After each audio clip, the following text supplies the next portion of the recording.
Hello बच्चों, मैं हूं विशाल सर। एलबीएस शिक्षण संस्थान में आपका स्वागत है। चलिए कक्षा 12 के रसायन विज्ञान के टॉपिकों में हम और आगे बढ़ते हैं।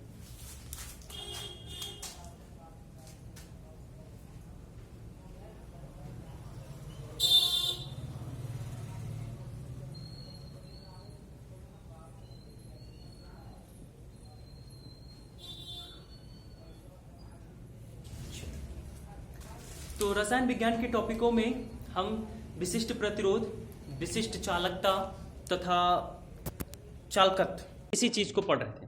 इन टॉपिकों को हम पढ़ चुके थे। इसके बाद चलिए हम अपने अगले टॉपिक को पढ़ते हैं। तो आज का हमारा अगला टॉपिक है विशिष्ट चालकत्व या विशिष्ट चालकता। ठीक है, हमारा आज का जो टॉपिक है ये है विशिष्ट चालकत्व अथवा विशिष्ट चालकता। चलिए देखते हैं कि विशिष्ट चालकत्व या विशिष्ट चालकता क्या होती है। मैंने आपको विशिष्ट प्रतिरोध को पढ़ाया था। ठीक है, विशिष्ट प्रतिरोध या प्रतिरोधकता किसे कहते हैं? विशिष्ट प्रतिरोध किसे कहते हैं? विशिष्ट प्रतिरोध। मैंने परिभाषा बताया था आपको कि कोई भी जैसे एक चालक हो, इस चालक की लंबाई अगर एकांक हो और इस चालक के इस अनुप्रस्थ काट का क्षेत्रफल कैपिटल ए अगर ये भी एकांक हो तो इस चालक का जो प्रतिरोध होगा, इसी प्रतिरोध को हम लोग क्या कहेंगे? विशिष्ट प्रतिरोध कहेंगे, प्रतिरोधकता कहेंगे। बात समझ आई? इसको किससे रिप्रेजेंट किया जाता है? रो से रिप्रेजेंट किया जाता है। तो इसे हम लोग कहते हैं विशिष्ट प्रतिरोध। विशिष्ट प्रतिरोध का मात्रक क्या निकला था? रो फॉर्मूला निकला था rho is equal to R E by L, और रो का जो मात्रक निकला था ये निकला था ओम मीटर। बात समझ में? अब हम देख रहे हैं विशिष्ट चालकत्व या विशिष्ट चालकता। तो इसकी परिभाषा जरा देखिए।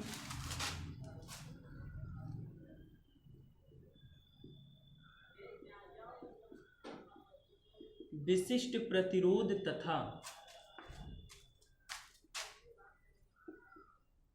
प्रतिरोधकता ब्रैकेट में रो के व्युत्क्रम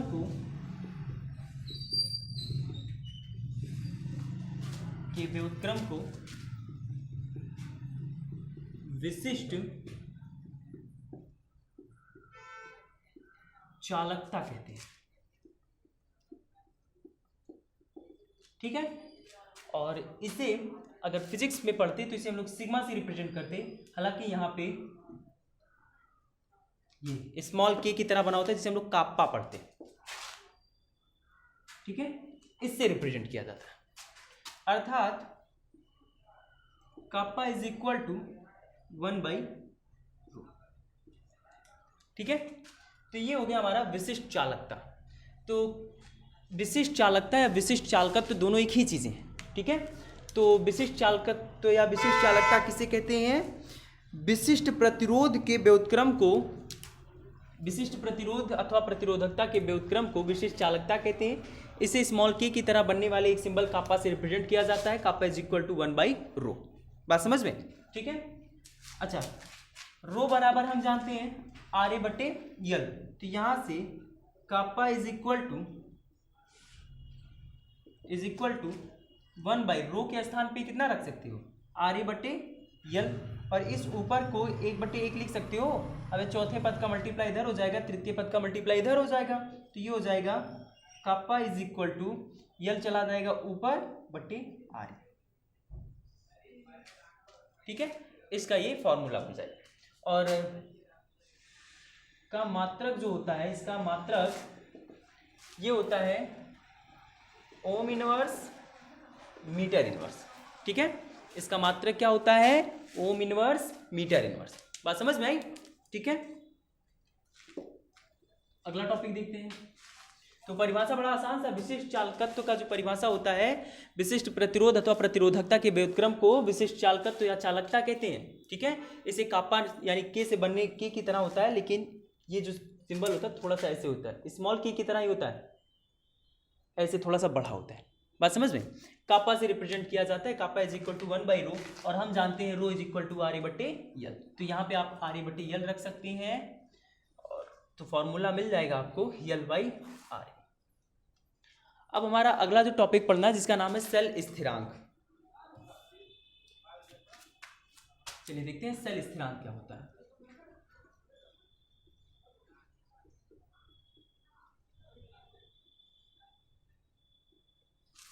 देखिए सेल स्थिरांक विशेषकर सेल के लिए, सेल में आप जानते हो कि दो इलेक्ट्रोड होते हैं, एक धन इलेक्ट्रोड होता है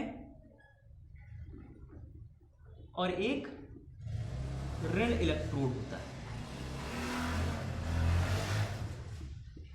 तो धन इलेक्ट्रोड और ऋण इलेक्ट्रोड के बीच की दूरी मान लेते हैं स्मॉल l, तथा जो हमारा ऋण इलेक्ट्रोड का जो सेक्शन क्रॉस होता है, जैसे अनुप्रस्थ काट का क्षेत्रफल कहते हैं, किसी भी इलेक्ट्रोड का जो सेक्शन काट का क्षेत्रफल होता है, जो अनुप्रस्थ काट का क्षेत्रफल होता है, इसका रेशियो, इसका अनुपात, इसी अनुपात को ही हम लोग क्या कहते हैं, सेल स्थिरांक कहते हैं। किसी सेल के धन तथा ऋण इलेक्ट्रोडों के बीच की दूरी यानी लंबाई स्मॉल l तथा इनके अनुप्रस्थ काट के क्षेत्रफल कैपिटल A का जो अनुपात होता है, ये अनुपात एक निश्चित मान होता है, एक आंकिक, एक पूरी तरीके से फिक्स्ड वैल्यू होती है, और इसी फिक्स्ड वैल्यू को हम लोग सेल का स्थिरांक कहते हैं। बात समझ में? और जो सेल का स्थिरांक होता है, जरा देखिए कैसे निकलता है सेल का स्थिरांक। सेल के स्थिरांक को K से रिप्रेजेंट करेंगे और K is equal to, sorry कि नहीं, कापा वाला वही जो स्मॉल K अभी बताया मैंने वही। देखिए आप जानते हैं कि rho is equal to, sorry R is equal to rho L/A, ये चीज जानते हैं। और सेल का जो स्थिरांक होता है, समझते हैं जरा, वो स्थिरांक वाली वैल्यू कैसे मिलती है हमको। आप जानते हो रो R इज इक्वल टू रो/L, कहां से, प्रतिरोध तथा प्रतिरोधकता की परिभाषा से, ठीक है। R इज इक्वल टू रो/L, अरे भाई रो इज इक्वल टू RA/L नहीं होता है, और यहां से बार का मान निकालोगे तो ये R is equal to rho L/L A नहीं हो जाएगा। अब यहां जरा देखिए, आप जानते हो चूंकि कापा इज इक्वल टू 1/रो, तब रो इज इक्वल टू 1/कापा हो जाएगा कि नहीं हो जाएगा। अब रो के स्थान पे 1/K रख सकते हैं, तो ये हो जाएगा R इज इक्वल टू रो के स्थान पे, अतः R इज इक्वल टू रो के स्थान पे कितना, 1/K इंटू L/स्मॉल। बात समझ में? ठीक है। और स्मॉल a, यही जो L/A होता है, इसी को सेल स्थिरांक कहा जाता है, और सेल स्थिरांक को स्मॉल x से रिप्रेजेंट करते हैं, ठीक है। परिभाषा में मैंने बताया कि कोई भी सेल रहेगा, उस सेल के जो दो इलेक्ट्रोडों के बीच की लंबाई रहती है, वो लंबाई तथा उनके अनुप्रस्थ काट का क्षेत्रफल, इसी के अनुपात को तो सेल का स्थिरांक कहा जाता है। और सेल के स्थिरांक को किससे रिप्रेजेंट किया जाता है, x से रिप्रेजेंट किया जाता है। तो यहाँ से R इज इक्वल टू 1/कापा इंटू L/A के स्थान पे क्या रख सकते हो, x रख सकते हो, और यहाँ से x is equal to kappa का R में मल्टीप्लाई करोगे तो R into kappa by, sorry R into kappa. तो किसी भी चालक का प्रतिरोध तथा उसका विशिष्ट चालकता, दोनों का गुणनफल सेल स्थिरांक के बराबर आता है, ठीक है। तो इस सूत्र की सहायता से हम किसी भी सेल का स्थिरांक ज्ञात कर सकते हैं। बात समझ में आई, ठीक है। तो एक बार फिर से समझते हैं इसको, सेल का स्थिरांक क्या होता है।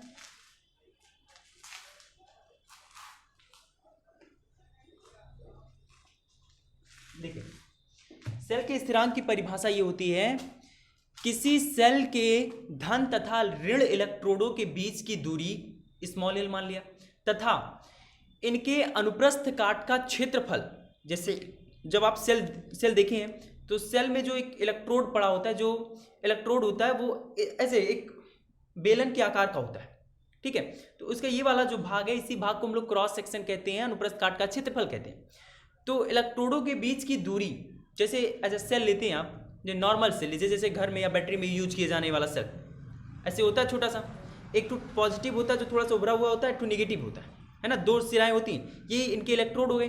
तो इनके इलेक्ट्रोडों के बीच की जो दूरी होती है, मान लिया स्मॉल एल है, ठीक है, तथा इसके इस अनुप्रस्थ काट का जो क्षेत्रफल होता है, यही क्षेत्रफल लंबाई और क्षेत्रफल का जो दोनों का रेशियो होता है, ये रेशियो एक निश्चित मान होता है। बात समझ गए? एक कांस्टेंटम वैल्यू होती है, फिक्स्ड वैल्यू होती है, और इसी फिक्स्ड वैल्यू को सेल का स्थिरांक कहा जाता है। और सेल के स्थिरांक को हम लोग किससे रिप्रेजेंट करते हैं? स्मॉल यक्स से प्रदर्शित करते हैं। बात समझ में? अब जरा देखिए सेल स्थिरांक को निकालने का तरीका देखिए। हम जानते हैं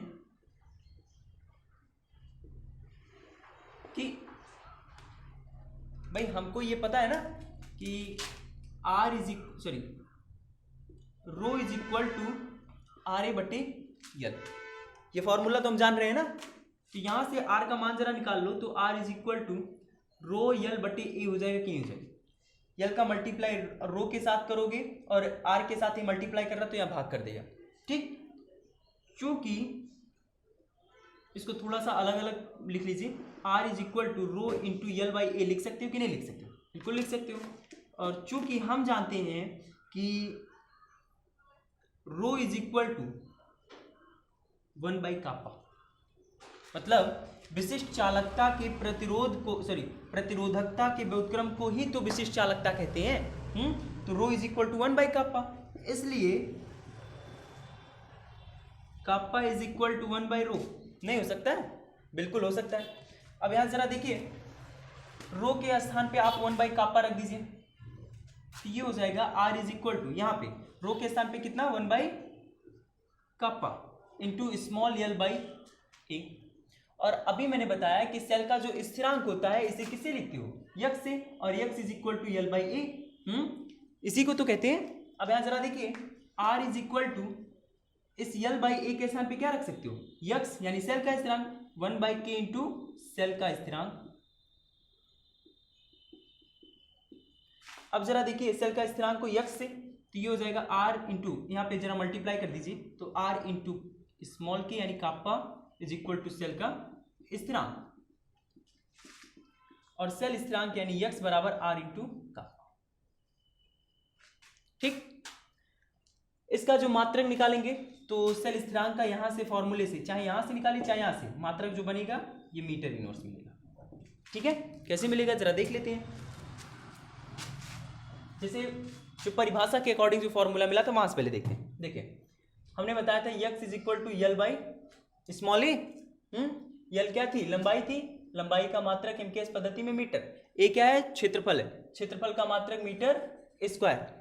1 मीटर से मीटर कैंसिल हो जाएगा, तो यक्स इज इक्वल टू 1 बटे मीटर का, मीटर के पावर 1 बचेगा, और मीटर के पावर 1 का मतलब यक्स इज इक्वल टू, चाहे इसे आप प्रति मीटर कहिए और चाहे इसे आप मीटर इनवर्स कहिए। तो यहां से ये मीटर इनवर्स बन गया। अब यहां जरा देख लो, यहां आर हमारा क्या है? चालक का प्रतिरोध है, जो हमारा सेल है उसका प्रतिरोध है, और सेल के प्रतिरोध को किससे लिखते हैं? उसका मात्रक क्या होता है? ओम होता है। ये हो गया ओम गुणे 1 बटे काप्पा का प्रतिरोध मात्रा क्या होता है? तो काप्पा जो होता है ये विशिष्ट चालकता होती है। तो विशिष्ट चालकता का जो मात्रक होता है ये होता है ohm inverse dash metre inverse. भाई ओम के पावर +1 है, ओम के पावर -1 मल्टीप्लाई करोगे कैंसिल हो जाएगा, बचेगा क्या? Metre inverse. बात समझ में? ठीक है। तो ये हो गया हमारे सेल का स्थिरांक। अगला टॉपिक है हमारा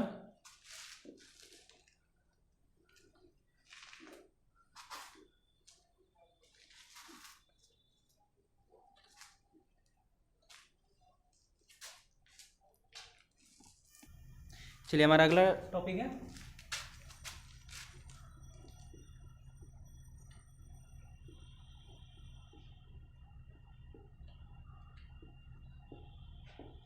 मोलर चालकता। देखिए मोलर चालकता क्या होता है कि कोई विलयन हो, ठीक है, वो विलयन का जो आयतन हो ये लीटर में हो, ठीक है। वह विलयन जिसका आयतन लीटर में, इस विलयन में यदि वैद्युत अपघट्य का 1 मोल घुला हो तो इसे हम लोग कहते हैं मोलर चालकता। बात समझ में? मतलब इसकी परिभाषा होती है कि विलयन का लीटर में वह आयतन जिसमें 1 मोल वैद्युत अपघट्य घुला हो उसी को हम लोग क्या कहते हैं? मोलर चालकता कहते हैं। बात समझ में? मतलब कोई भी विलयन रहे, बस उस विलयन का आयतन लीटर में व्यक्त रहे और उस लीटर में व्यक्त हुए विलयन में जो वैद्युत अपघट्य है, अगर वहाँ पे वैद्युत अपघट्य का 1 मोल घुला हुआ है तो उसे हम लोग विलयन की चालकता कहते हैं, सॉरी विलयन की मोलर चालकता कहते हैं। बात समझ में? ठीक है, तो आज के लिए बस इतना ही, शेष कल पढ़ते हैं। और आप लोगों को जो चीज़ें नहीं समझ में आया आप हमको कमेंट के थ्रू बताइए। एक वीडियो में आवाज़ की थोड़ी सी प्रॉब्लम हुई थी, तो कल की वीडियो में यानी इससे पहले का जो वीडियो है उस वीडियो में उन चीज़ों को पुनः समझाया गया था, बताया गया था। आप लोग उस वीडियो को समझ लेंगे, पढ़ लेंगे और प्रयास करिएगा कि चीज़ें अगर नोट कर सके तो नोट करते रहिए। ठीक है, आज के लिए बस इतना ही।